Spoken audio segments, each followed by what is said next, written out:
እግዚአብሔር ይመስገን እግዚአብሔር ይመስገን ብሓቂ እግዚአብሔር ምሕረተኛ ኣምላኽ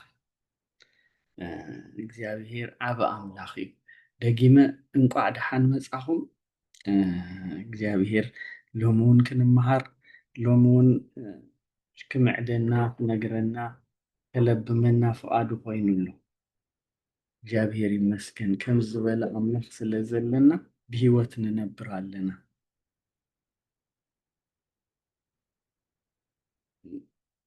مش موضعنا مقتاونا كله بناتو محرت زتوكل بناتو محرت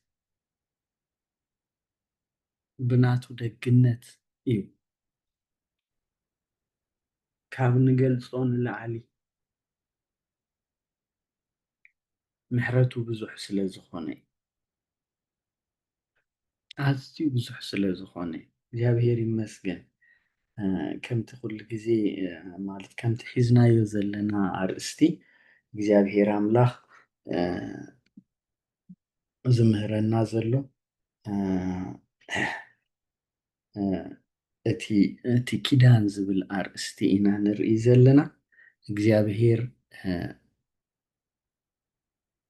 ምስ ዝተፈላለየ ኪዳናት እናረኣና ኢና መፂና ኪዳን እንታይ ኢልና ገሊፅና ድሓር እግዚአብሔር ኣብ ዝተፈላለየ ግዜ ንዝተፈላለዩ ሰባት ዝኣተወ ኪዳን እናረኣና መፂና ሕጂ ከዓ እግዚአብሔር ምስ እስራኤላውያን ብሙሴ ገይሩ ዝኣተወ ኪዳን ኢና ነፅንዕ ዘለና እዚ ኪዳን እዚ ግፍሕ ዝበለ ብዙሕ ዕምቆት ዘለዎ ብዙሕ ግዜ ዝሓትት ብዙሕ ክንርድኦ ንኽእል ነገራት ብዙሕ ክነስተውዕሎ ንኽእል ነገራት ዘለዎ ኣዝዩ ዘገርም ኪዳን እዚ ኪዳን ብመሰረቱ እግዚአብሔር ምስ እስራኤላውያን እዩ ኣትይዎ ምስ ካልእ ህዝቢ ዘይኮነስ ምስ እስራኤላዊ ብስጋ ካብ አብርሃም ድሓር ናብ ይስሐቅ ድሓር ናብ ያዕቆብ ወይ ከዓ ድሒሩ እስራኤል ዝተባሃለ ያዕቆብ ድሕሪኡ ከዓ ምስ ደቁ ሕጂ ከዓ ምስ ደቂ ደቁ ዝኸውን ምስቶም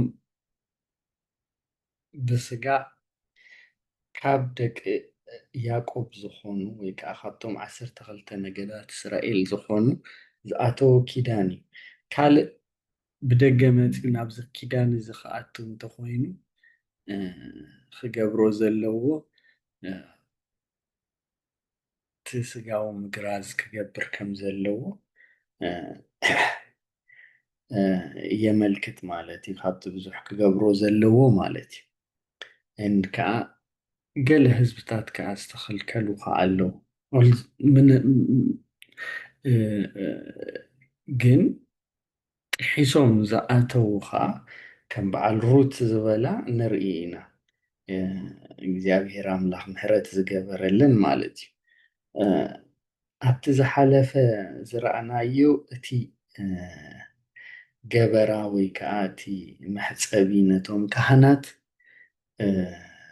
ብዛዕባኡ ኢና ፅኒዕና ነርና እቲ ገበራ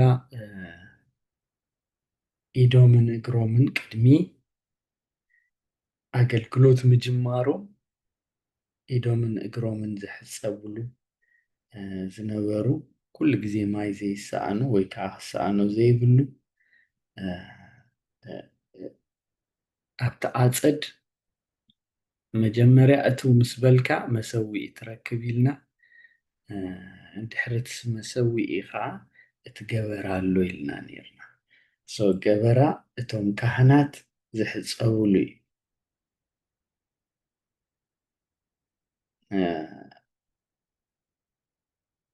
እቲ ገበራ ከምቲ በኣ ኣብቲ ላስት ዊክ ዝረኣናዮ እቲ ዝሓለፈ ሰሙን ዝረኣናዮ ዘንፀባርቕ እዩ ኢልና ነርና ወይ ከዓ እተን ኣዋልድ መልክዐን ዝርኣያሉ ዝነበራ ኣስራዚ ካብኡ እዩ ተሰሪሑ። ስለዚ እቲ ገበራ ኣዝዩ ዘንፀባርቕ ነይሩ። ግን ከምቲ ዝበልናዮ እቶም ካህናት ምስሎም ዘይኮኑ ክርእዩሉ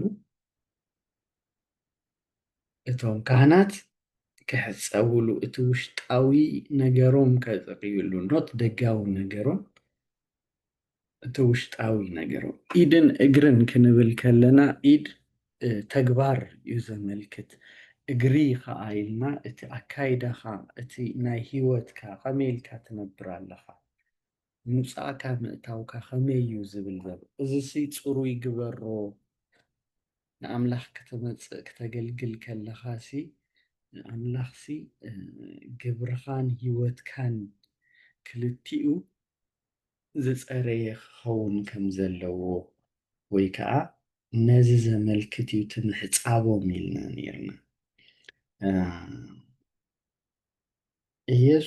ንኣብነት ኢየሱስ ክርስቶስ ተጠሚቑ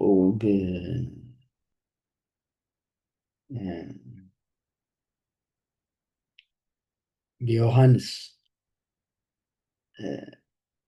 ልክዕ ንሱ እቲ ናትና ሊቀ ካህን ሊቀ ካህን ሓጢኣት ግን ኣይነበሮን። እዚኦም ከገልግሉ ከለዉ ዝሕፀብዎ ምሕፃብን ኢየሱስ ዝተጠመቆ ጥምቀትን ባይ ዘ ዌይ ዮሃንስ መጥምቂ ዮሃንስ ኣቦኡ ካህን እዩ ኣዲኡ እውን ካብ ወገን ኣሮን ዝኾነት ሰበይቲ እያ። ስለዚ ኣሮን ናይ ኣቦኡ ቦታ እዩ ሶሪ ዮሃንስ ናይ ኣቦኡ ቦታ ናይ ዘካርያስ እዩ ክሕዝ ዝግብኦ። ስለዚ ኣቦኡ ናብ መቕደስ ዝኣተወ ኣገልጋሊ እንተነይሩ ኣቦኡ ሊቀ ካህን እዩ ነይሩ ማለት እዩ። በቲ ወለዶ እንተኮይኑስ ዮሃንስ ከዓ ሊቀ ካህን ምኾነ ነይሩ ማለት እዩ። ራይት ዮሃንስ ሊቀ ካህን ክኸውን ይግብኦ እዩ። ግን ንዕኡ ገዲፉ በረኻ በረኻ ዝብል ነይሩ። ንኢየሱስ ከዓ ዘጠመቐ እቲ ሊቀ ካህን እዩ። እዚ ኣብ ካልእ ግዜ ክንሪኦ ክንፍትን ኢና ብዛዕባ ኢየሱስ ክርስቶስ ኣብቲ ናይ ሓዱሽ ኪዳን ክንመፅእ ከለና ግን ኢየሱስ ክርስቶስ ብዘይ ኣበር ብዘይ ዝኾነ ይኹን ሓጢኣት ዝነበረ ሰብኣይ እዩ። ክጥመቕ ከሎ ከምቶም ካልኦት ህዝቢ ንንስሓ ኣይኮነን። ምክንያቱ ናይ እናተነስሑ ዝጥመቕዎ ዝነበሩ ጥምቀት እዩ ነይሩ ናይ ዮሃንስ ጥምቀት። ኢየሱስ ግን ዝንስሖ ሓጢኣት እውን ዘይነበሮ እዩ። ስለዚ ኢየሱስ ንምንታይ ተጠሚቑ ዝብል ክንሪኦ ኢና። ግን ዝኾነ ምርኻብ ከም ዘለዎ ክንግምት ንኽእል ወይ ከዓ ክንሓስብ ንኽእል ማለት እዩ። በቲ ናይ ዮሃንስን ናይ ዮሃንስ ዘጠመቆ ጥምቀት ኢየሱስን እዞም ናይ ሕጂ ናይ ተቐደመ ኣገልገልቲ ዝሕፀብዎ ዝነበሩ ምሕፃብን ዝኾነ ክነተሓሕዞ ንኽእል ነገር ህሉ ኢለ ግምት ወይ ከዓ ኣሎ። ስለዚ ኣብቲ ናይ ኢየሱስ ክርስቶስ እንሪኤሉ ግዜ ነዚ ነገር ክንሪኦ ኢና ኢለ ተስፋ ገብር ማለት እዩ። ሕጂ ሎሚ ክንሪኦ ሓሲበ ዘለኹ ባይ ዘ ዌይ ኣብ መንጎ እቲ ቤት መቕደስን ኣብ መንጎ እቲ እስራኤላውያን እቲ ዝቐተልዎ ነቢይ ዘካርያስ ዝበሃል ዝበሎም ኢየሱስ ክርስቶስ ኣብ መንጎት ገበራን ኣብ መንጎት መሰዊኢን ኣብ ውሽጢ እቲ ኣፀድ እዩ። ድፍረት ሰብ ብዙሕ እዩ። ኣብዚ ቅዱስ ቦታ እዮም ቀቲሎሞ ነቲ ቀደም ይርኢ ነይረስ ነቲ ሰብኣይ ሲ ኣብዚኦም ቀቲሎሞ ነቲ ነቢይ።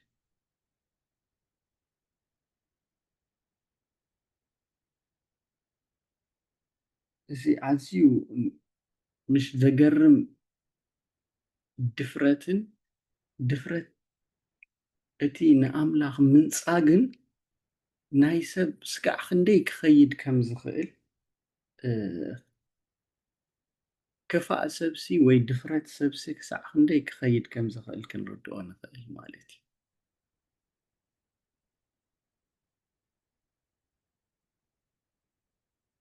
እዚ ኣዝዩ ቅዱስ ዝተባሃለ ቦታ ካብ ካልእ ቦታ ንሪኦ ነርና እቲ መጋረጃ ከመይ ኢሉ ቁመቱ ርኢና እቲ መእተዊኡ ርኢና እቲ ሕብሩ ርኢና እቲ ትርጉም ናይቲ ሕብሪ ርኢና ስቲል ኣብቲ ቦታ እቲ እስራኤላውያን ክደፍሩ ክኢሎም እዩ።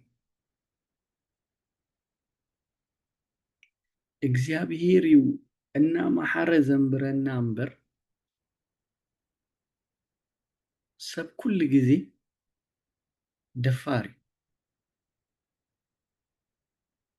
ሓጢኣት ንምግባርሲ ድሕር ኣይብልን እዩ። እቲ ሓጢኣት ምግባሩ ከዓ ከምዚ ገለ ግዜ ወላ ወሰን የብሉን ክትብሎ ትኽእል። ካብዚስ ክንዲዚ እሞ በቃ እዚ እሞ ይግበርን እዩ ትብሎ ነገርሲ የለን። ሰብሲ ክሳዕ ክንድኡ ውዱቕ ፍጥረት እዩ።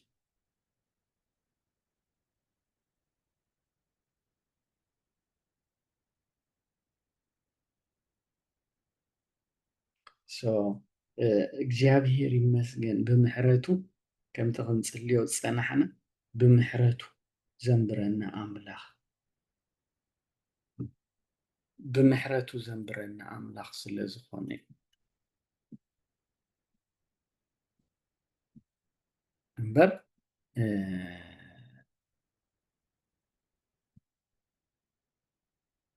ስለ ዝተገባኣና ኣይኮነን።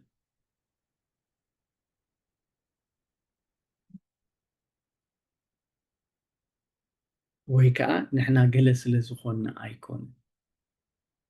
ኦኬ ናብ ካልእ ከይከድና እቶም ሎሚ ክንሪኦ ክንጅምሮ ደልየ ዘለኹ ትምህርቲ እቲ ኣብቲ መሰዊኢስ እንታይ ዓይነት ኣብቲ ኣፀድ ኢና ዘለና ኣብቲ ኣፀድ ውሽጢ እቲ ገበራን እቲ መሰዊኢን ኣሎ ኢልና ነይራ። መጀመርያ ንረኽቦ እቲ መሰዊኢ እዩ። ልክዕ ምእትው ክንብል ከለናስ ብየማን ወገን እቲ መሰዊኢ ኣሎ ኢልና ነይርና። ድሓር ከዓ ናብቲ ቤት መቕደስ ገፅና ናብቲ ድንኳን መራኸቢ ተባሂሉ ዘሎ ናብኡ ክንቀርብ ከለና ወይ ከዓ ናብኡ ክንከይድ ከለና ከዓ ኣብ መንጎ እቲ መሰዊኢን እቲ ድንኳን መራኸብን ከዓ እቲ ገበራ ኣሎ ማለት እዩ።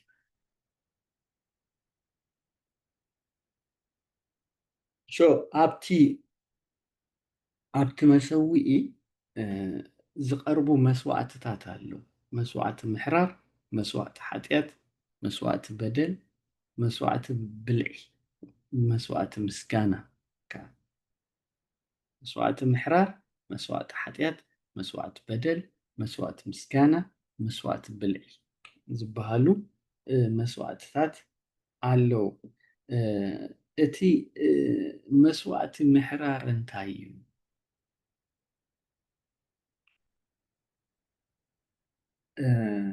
እንታይ ኢልና እቲ መስዋዕቲ ምሕራር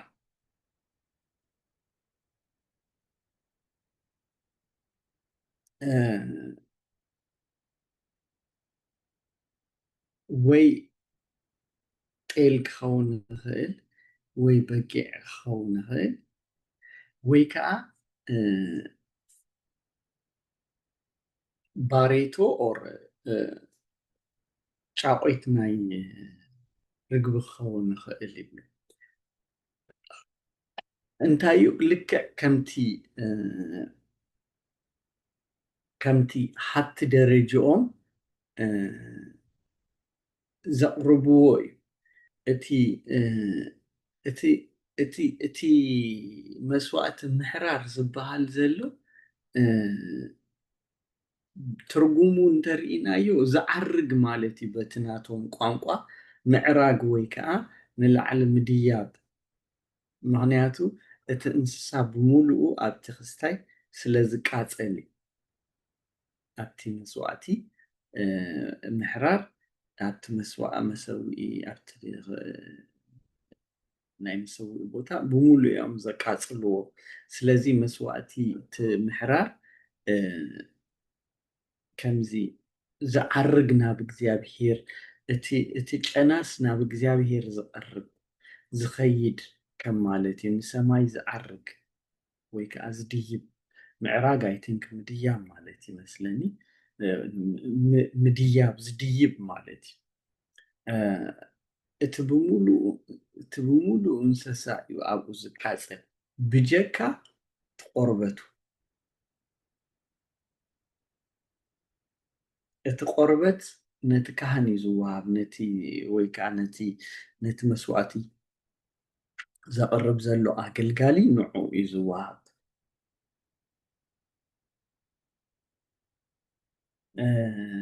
እግዚኣብሄር ሲ ንኩሉ እዩ ዝሓስብ ነቶም ሃብታማት ነቶም ማእከላይ መነባብሮ ዘለዎም ነቶም ድኻታት ኩሉ እዩ ዝሓስብ ነቶም ሃብታማት ወላ ብዕራይ ከምፅኡ ይኽእሉ ወይ ምራኽ ከምፅኡ ይኽእሉ እቲ ድኻ ከዓ ባሬቶ ሒዙ ከዓ ክመፅእ ይኽእል እጂ እንታይ ማለት እዩ ይገርም እዩ እኮ ንእግዚኣብሄር ንምቕራብሲ ሃብታም ምዃን ኣይኮነን ድኻ ምዃን ኣይክልክለካን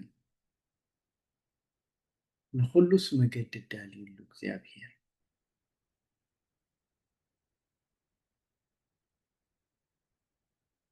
ድኻውን ናብ እግዚኣብሄር ክመፅእ ይኽእል እዩ ማእከላይ መነባብሮ ዘለዎ ናብ እግዚኣብሄር ክቐርብ ይኽእል እዩ እቲ ሓብታም እውን ናብ እግዚኣብሄር ክቐርብ እዩ ሓብቲ ኣይክልክለካ ድኽነት ኣይፈቕደልካ ማለት እዩ ናትካ ኩነታት ዘይኮነስ እቲ ተቕርቦስ ክሳዕ ክንደይ ብምሉእ ልቢ ብእምነት ንእግዚኣብሄር ብምፍራሕ ተቕርቦ ኣለካ እዩ ወሳኒ እምበር እቲ ተቕርቦስ ኣይትስእንን ኢኻ ናብ እግዚኣብሄር ንምቕራብ ማለት እዩ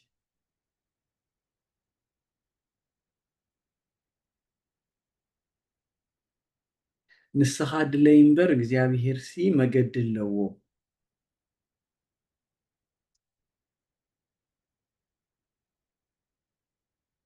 ከምዚ እንተዘይኮንካ ናባይ ኣይትቐርብን ኢኻ ዝብል ኣምላኽ ኣይኮነን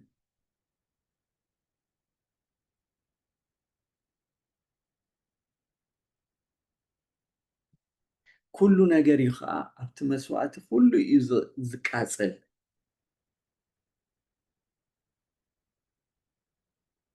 ብጀካ ተሓፂቡ ወላ እቲ ናይ ውሽጢ እቲ ማዓናጡ ገለስ ተሓፂቡስ ዝቐርብ እዩ ፅሩይ ዝኾነ ዝሓፅብሉ ምክንያት ከም ክርስቶስ መስዋእትና ፅሩይ ዝኾነ ብዘይ ሓጢኣት ዝነበረ እቲ እንስሳ ብዘይ ዝኾነ ኣበር ክኸውን ኣለዎ ዛስዋይ እቲ እንስሳ ዕድሚኡ ወሳኒ ዝገብሮ ወሳኒ ማለት ዕድሚኡ እቲ እንስሳስ ልዕሊ 1 ዓመት ክኸውን የብሉን ምክንያቱ ስኑ ክጎርፍ የብሉን ምስ ኣረገ ሓደ በጊዕ ወይ ገለ ኣስናኑ ይብል ወላ እዚ ዝቐርብ ግን ሙሉእ ክኸውን ኣለዎ ልክዕ ከምቲ ክርስቶስ ሙሉእ ዝነበረ መንእሰይ ዝነበረ ኢየሱስ ክርስቶስ መስዋዕቲ ክኸውን ከሎስ ወዲ 33 ዓመት መንእሰይ እዩ ነይሩ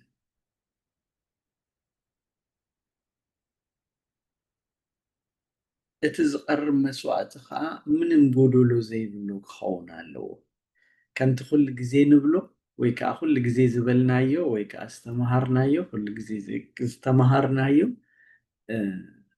እቲ መስዋዕትኻ ሙሉእ ክኸውን ኣለዎ እምበር እቲ ሓጢኣትካ ኣይኮነን ምዕባዩን ምንኣሱን ኣይኮነን ንብል ኢና እቲ መስዋዕትኻ እዩ እምበር ክሳዕ ክንደይ ሙሉእ እዩ እምበር ክሳዕ ክንደይ መንእሰይ ዝኾነ ነገር ሒዝካ መፂኻ ኣለኻ መንእሰይ ክብል ከለኹ እቲ በጊዕ እቲ ጤል እቲ ምራኽ ጎደሎ ዘይብሉ ዝኣረገ እንተኮይኑ ገለ ነገር ዝጎደሎ እዩ ክኸውን ማለት እዩ የሱስ ከዓ መንእሰይ ከሎ እዩ መስዋዕቲ ኮይኑ ምንም ዘይጎድሎ ሙሉእ ፅሩይ ብዘይ ሓጢኣት ብዘይ በደል ብዘይ ጎደሎ ዝነበረ መድሓኒ እዩ ብዘይ ጎደሎ ዝነበረ መድሓኒ እዩ እቲ እነቕርቦም እዚ እስራኤላውያን ዝተሓተትዎ መስዋዕቲ ከዓ ነዚ ዘመልክት እዩ እቲ እንስሳስ ሙሉእ ዘይሕንክስ ዘይኣረገ ጥርጥር ዝብል ስጉኡ ተሪር ዘይኮነ ማለት እዩ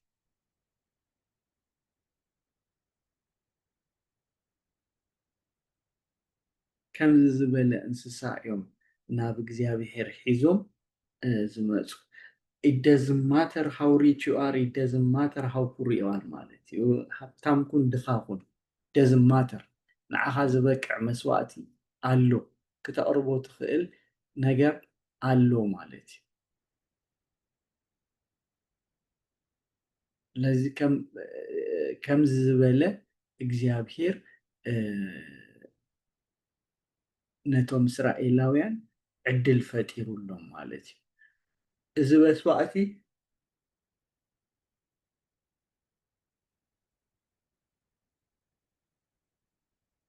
እዚ ምሕራር ዝበሃል መስዋዕቲ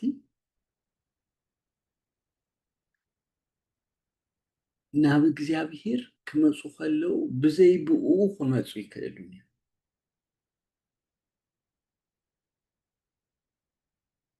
ልክዕ ብዘይ ክርስቶስ ናብ እግዚኣብሔር ክትመፅእ ከም ዘይከኣል ናብ እግዚኣብሔር ብዘይ እዚ መስዋዕቲ እዚ እስራኤላውያን ክመፁ ኣይክእሉን እዮም ነይሮም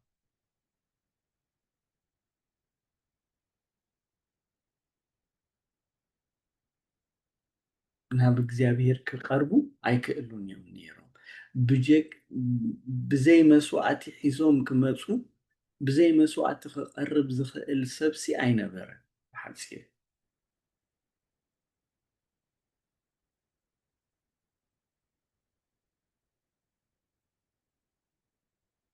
ድሓር እቲ ኣምፂኡ ነቲ መስዋዕቲ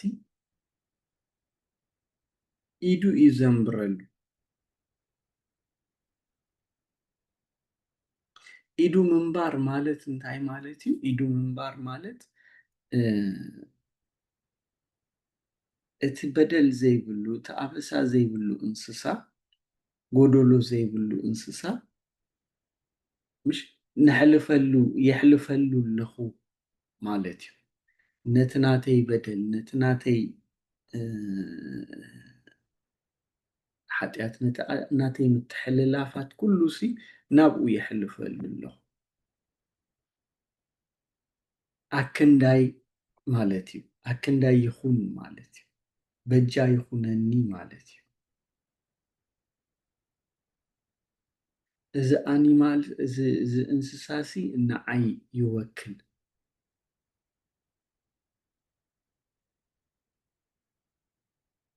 ይብል ማለት እዩ። ዜን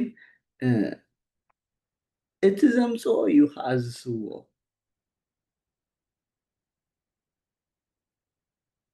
ብጀካ ነተን ረጋቢት እቲ ዘምፅኦ ባዕሉ እዩ ዝስውኦ።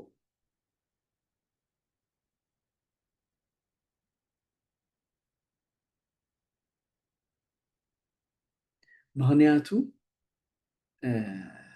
እግዚኣብሄር ከም ዝመስለኒ እግዚኣብሄርሲ ምሽ ናይ ሓጢኣት ዋጋስ ሞት ምዃኑ ንኩሉ ሰብ ክርድኦ ባዕልኻ ትሓርዶ ኣለኻ ኣክንዳይ ይመውት ኣሎ ንምንታይ እዩ ዝመውት ሓጢኣት ስለ ዝገበርኩ ዝብል ኣእምሮ ክሕዙ ስለ ዝደለዮም ኢለ ይሓስብ ወይ ከዓ ንሱ እቲ ሓሳብ እትስ ኣብ ኣእምሮኦም ፅቡቅ ገይሩ ኣብ ውሽጦም ፅቡቅ ገይሩ መታን ክኣቱ መስዋእቲ ሓጢኣት ወይ ከዓ ሪዛልት ናይ ሓጢኣት ሞት እዩ። ሪዛልት ናይ ሓጢኣት ሲ ሞት እዩ። ስለዚ ቀትልዎ ኣለዉ ነቲ እንስሳ ክቀትልዎ ከለዉ ንምንታይ እዩ ዝቀትሎ ዘለኹ ኢሎም ክሓስቡ እዮም። ኣይ ቲንክ እዚ እዩ ዝመስለኒ እቲ ቀንዲ ምክንያት እግዚኣብሄርሲ ንዖም ካልኦት ዘይስውእሉ ምክንያት ባዕሎም ዝስውእሉ ዝሓርድዎ ምክንያትሲ እቲ ዋጋ ሓጢኣት ሞት ምዃኑ ዓስቢ ሓጢኣትሲ ሞት እዩ ዝብል እመታን ክርድኦም ባዕሎም ከም ዝሓርድዎ ይኸውን ነይሩ ማለት እዩ።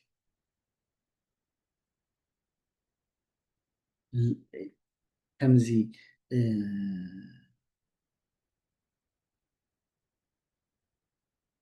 ልክዕ ሓጢኣት ሞት እንተኮይኑ ግድን ሞት ክመውት ኣለዎ።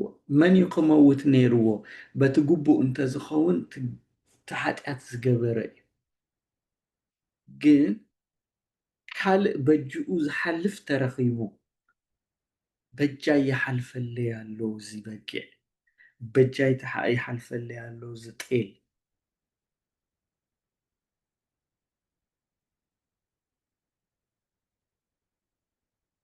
ዝብል ኣእምሮ ወይ ከዓ ኣተሓሳስባ ወይ ከዓ እዚ ነገር እዚ ኣብ ውሽጦም ክኣቱ ዝደለየ ይመስለኒ እግዚኣብሄር ዛስዋይ ነቲ መስዋእቲ ኣምፂኦም ምስኡ ኢዶም ምስ ኣንበሩሉ ልክዕ ይሕልፈሉ ኣለኹ እዚ ምንም ዘይበደለ እንስሳ ኣብ ክንዳይ ክሓልፍ እዩ ምስ በሉ ባዕሎም ዝስውእሉ ምክንያት እዚ ኸውን ኣሎ ማለት እዩ። እቲ ኣብ ክንዲ ሓጢኣትሲ ሞት ሶሪ ዋጋ ሓጢኣትሲ ሞት እዩ። ሶ ይቀትልዎ ኣለዎ ነቲ እንስሳ ማለት እዩ። እዚ ነገር እዚ ኣብ ሂወቶም መታን ኣፀቢቁ ክረአ ወይ ከዓ ኣፀቢቁ ክርድኦም ኢሉ እግዚኣብሄር ዝገበሮ እዩ ዝመስለኒ ማለት እዩ። ድሕሪኡ እቲ ካህን እዩ ነቲ ደም እንታይ ዝገብሮ ነቲ ደም ይነፅጎ እቲ ደም ንእግዚኣብሄር እዩ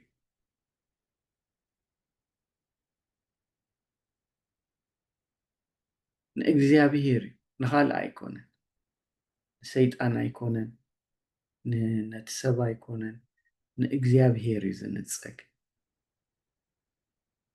እግዚኣብሄርሲ ኣብ ክንዲታ ምሽ እታ ሓጢኣት ዝገበረት ነፍሲ ክትመውት እያ ዝብል ሕጊ እግዚኣብሄርሲ ያ ኢንዲድ ኮይኑ ኣሎ ምሕላፍ ኮይኑ ኣሎ ዝተሰወአ ኣሎ ዝሞተ ኣሎ ብመን ብሓጢኣት ምክንያት ስለዚ እቲ ደው ኢሉ ዘሎ ሰብ ነፃ ወፅእ ኣሎ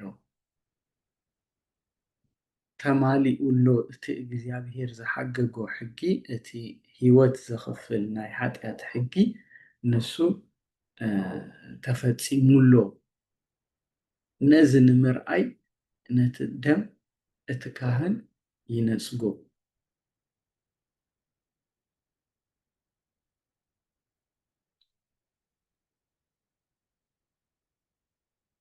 ስለ ኩሉ ግዜ ሂወት ደምሲ ሂወት እዩ ዘመልክት ወይ ከዓ ምሕላፍ ሂወት እዩ ዘመልክት።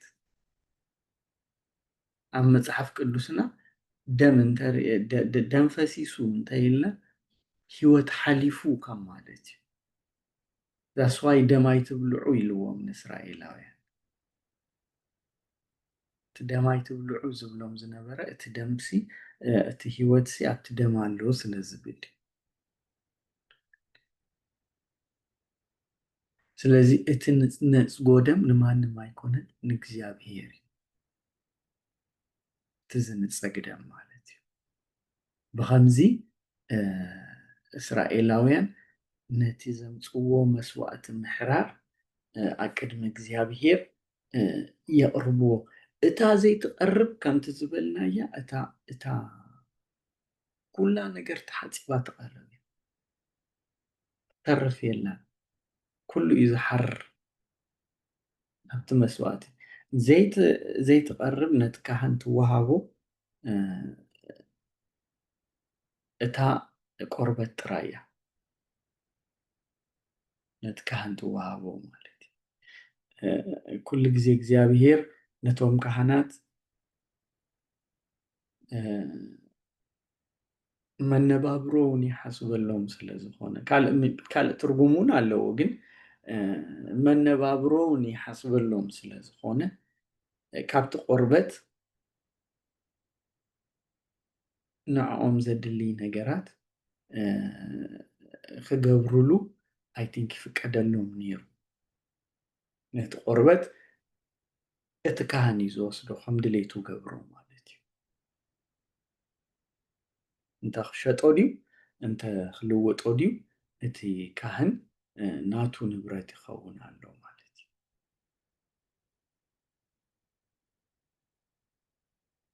ግን ካልእ ትርጉም እንተሃልይዎ ምናልባት ህልዎ ኢለ ይሓስብ ኣብቲ ዝቕፅል ክንሪኦ ክንፍትን ኢና። ቢኮዝ እግዚኣብሄር መነባብሮ ኢሉ ዝህቦም ንዕኦም ዝወሃብ እዩ እቲ ቆርበት ማለት እዩ። እግዚኣብሄር ይመስገን። ስለዚ እግዚኣብሄር ኣምላኽና ንየሱስ ክርስቶስ ንዓና ዝሃበ ኣምላኽ ሕጂ ነቕርቦ መስዋእቲ የለን። ሓንሳብ ንሓዋሩ ንየሱስ ክርስቶስ ነዚ ነገር እዚ ኣብ ክንዳና ኮይኑ ዝፈፀመልና ወይ ከዓ ዝገበሮ ኣምላኽን ኣቦን ኣገልጋልን ሊቀ ካህንን ኣለና።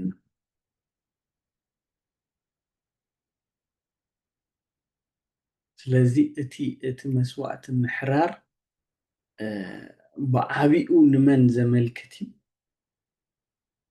ንክርስቶስ ዘመልክት እዩ። ንተግባር ክርስቶስ ዘመልክት እዩ። ተማሒርና ኢና ኢልና ክንዛረብ ከለና ዝተሰውአ ስለ ዘለና እዩ። ኣብ ክንዳና ልክዕ እቲ ጤለ በጊዕ ሒዞም መፂኦም ዝስውእዎ ዝነበሩ ሕጂ ዝረኣናዮ ወይ ከዓ እተን ረጋቢት ጨቓዊት ዝበልናየን ንሳተን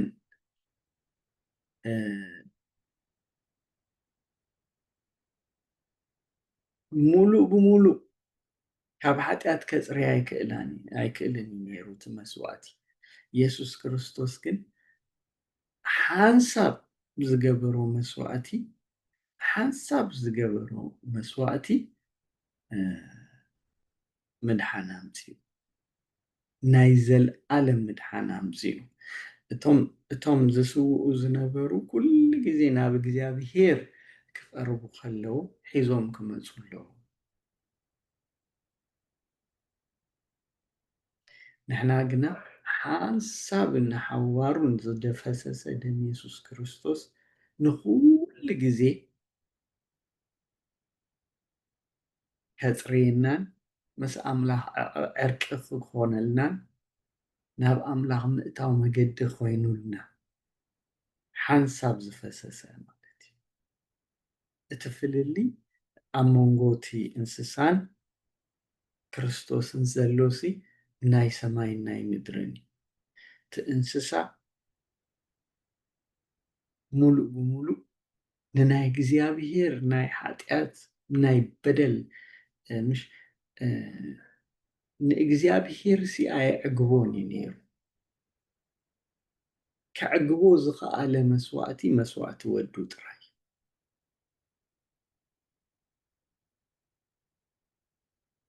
ተስዋ እስራኤላውያን ዓመት ዘቕርቡ ዝነበሩ፣ ንሕና ግን ዓመት እናቐርቦ ዝፈስስ ደም የብልና።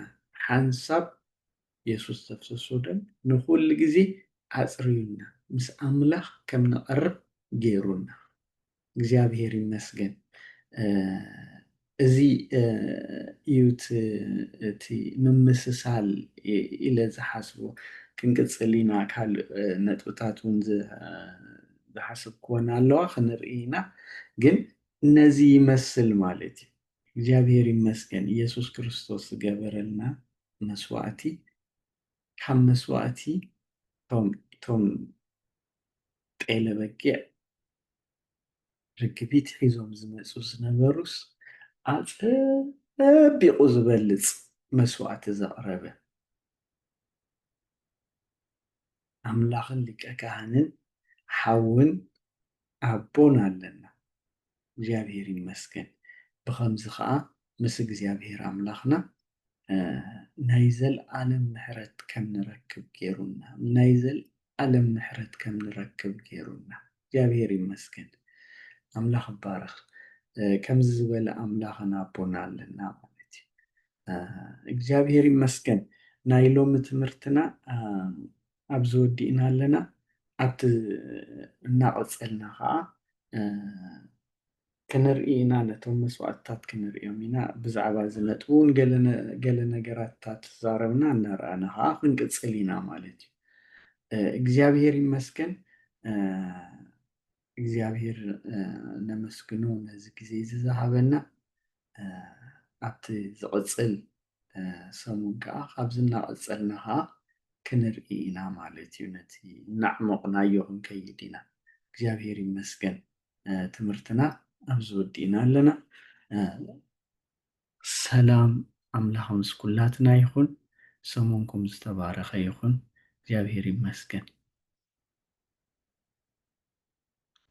አሜን።